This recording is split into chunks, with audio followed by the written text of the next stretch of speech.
Kidney transplant అంటే kidney failure ఉన్న పేషెంట్స్కి చేసేది kidney transplant. So kidney function ఎప్పుడైతే less than 10% or 10 ml per minute GFR అంటారు. సో 10 ml per minute వస్తుందో వాళ్ళు అందరిలాగా బతికే అవకాశాలు చాలా తక్కువ ఉంటాయి. సో కిడ్నీ చేసే పని మనం బయట నుంచి మనం చేయాల్సిన అవసరం ఉంటుంది. సో దాన్ని డయాలిసిస్ అంటారు.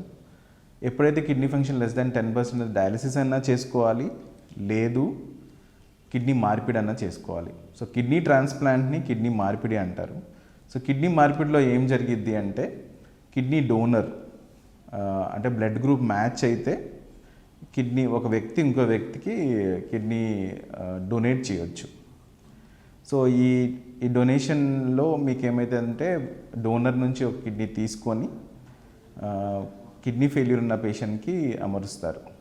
సో దాంతో బ్లడ్ గ్రూప్ మ్యాచ్ అయితే మీకు ఆ కిడ్నీ అనేది మన బాడీ అంటే పేషెంట్ ఎవరైతే కిడ్నీ ఫెయిల్యూర్ పేషెంట్ ఉన్నారో అది యాక్సెప్ట్ చేస్తే అది వర్క్ అవ్వడం స్టార్ట్ అవుతుంది కాబట్టి అది సక్సెస్ఫుల్ ట్రాన్స్ప్లాంట్ అంటారు.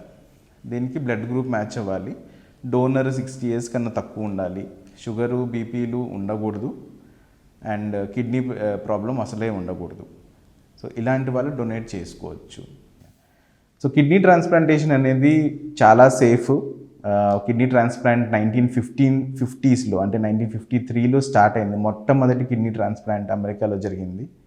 So initially first 10 to 20 years వరకు కొన్ని ప్రాబ్లమ్స్ ఉండేవి. కిడ్నీ రిజెక్షన్ అయ్యేది, కిడ్నీ రిజెక్షన్ వల్ల కిడ్నీ తీసేయవలసిన అవసరం వచ్చేది, కిడ్నీ ట్రాన్స్ప్లాంట్ అయిన పేషెంట్స్కి ఇన్ఫెక్షన్స్ ఎక్కువ వచ్చేవి.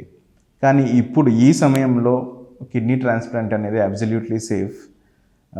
Success rate 95%. సో 95% అంటే చిన్న పర్సంటేజ్ కాదు. అంటే 100 మందిలో కిడ్నీ ట్రాన్స్ప్లాంట్ చేస్తే 95% సక్సెస్ఫుల్గా ఉంటుంది. ఏ వయసు వాళ్ళు కన్నా అంటే కిడ్నీ ఫెయిల్యూర్ చిన్న పిల్లల నుంచి వయసు అయిన వాళ్ళు లెట్స్ 70 years వరకు కూడా ఏ వయసు అయినా ఏ వ్యాధి అయినా సరే కిడ్నీ ఫెయిల్యూర్ పేషెంట్స్కి kidney transplant is the best possible option. Dialysis కంటే కిడ్నీ ట్రాన్స్ప్లాంట్ అనేది బెస్ట్ పాసిబుల్ ఆప్షన్. డయాలిసిస్లో పేషెంట్ హాస్పిటల్ చుట్టూరు తిరగాలి, వారానికి 2 సార్లు కానీ 3 సార్లు కానీ డయాలిసిస్ చేస్తూ ఉండాలి, మందులు వేసుకోవాలి, స్ట్రిక్ట్గా డైట్ చేయాలి, పథ్యం ఉంటుంది, వాటర్ ఎక్కువ తీసుకోకూడదు, సాల్ట్ చాలా తక్కువ తినాలి, నాన్ వెజిటేరియన్ ఫుడ్ తినకూడదు. ఇలాంటి చాలా డైటరీ రెస్ట్రిక్షన్స్ ఉంటాయి డయాలిసిస్ పేషెంట్స్లో. ప్లస్ క్వాలిటీ ఆఫ్ లైఫ్ కూడా అంత బాగోదు. పేషెంట్స్కి హిమోగ్లోబిన్ పడిపోతూ ఉంటుంది, బోన్ ప్రాబ్లమ్స్ వస్తాయి, ఇన్ఫెక్షన్ రిస్క్ ఎక్కువ ఉంటుంది డయాలిసిస్ పేషెంట్స్లో. అదే కిడ్నీ ట్రాన్స్ప్లాంట్ పేషెంట్స్లో ఏవైతే డయాలిసిస్లో ఉండే ప్రాబ్లమ్స్ ఉంటాయో అవన్నీ సాల్వ్ అవుతాయి. అంటే డైట్ మంచిగా తీసుకోవచ్చు, హాస్పిటల్ చుట్టూరు తిరగవలసిన అవసరం ఉండదు. కోర్స్ కొన్ని మందులు అయితే జీవితాంతం వాడుకోవాల్సిన అవసరం ఉంటుంది. ఇన్ఫెక్షన్ రిస్క్ అయితే చాలా తక్కువ ఉంటుంది. ఫస్ట్ 1 year తర్వాత మామూలు అందరికీ వేరే నార్మల్ సాధారణమైన వ్యక్తికి ఏ ఇన్ఫెక్షన్ రిస్క్ ఉంటుందో వీళ్ళకి కూడా అంతే ఉంటుంది. ఇది కాకుండా క్వాలిటీ ఆఫ్ లైఫ్ చాలా మంచిగా ఉంటుంది. ఒకవేళ యంగ్ పేషెంట్స్ అయితే పెళ్ళిళ్ళు చేసుకోవచ్చు, పిల్లల్ని కనవచ్చు. నార్మల్ వ్యక్తి ఏదైతే లైఫ్ ఉంటుందో కిడ్నీ ట్రాన్స్ప్లాంట్ పేషెంట్ కూడా అదే లైఫ్, అలాంటి లైఫే జీవించగలిగే అవకాశాలు చాలా ఎక్కువ ఉంటాయి. So kidney transplantation is absolutely safe.